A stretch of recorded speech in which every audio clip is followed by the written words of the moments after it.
Ayan, bakit Al-Cabs ho? And then, kailan ho ito nagumpisa? And sino ba si Matthew Dave Rivera at bakit ito ang pinili niyang negosyo sa dami ng negosyo ho? Al-Cabs, puno ng lasa, puno ng pag-asa. Al-Cabs shawarma. Ayan. Bakit nga ba po shawarma? Ayun po. Yung shawarma po, favorite ko na talaga siya. Bata pa lang po ako. Tapos, nagtitikim-tikim din po ako ng shawarma sa mga iba't ibang shawarma shop. Tapos, pangarap ko rin po na balang araw, paglaki ko, magtatayo ako ng business ko na shawarma. Actually, yung Al-Cabs po is nag-isip lang po talaga ako ng name na wala masyadong kapangalan. At medyo Middle Eastern yung tunog niya po talaga po.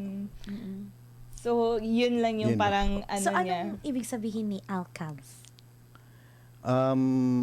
Al-Cabs is wala po siyang background na kung bakit siya naging Al-Cabs.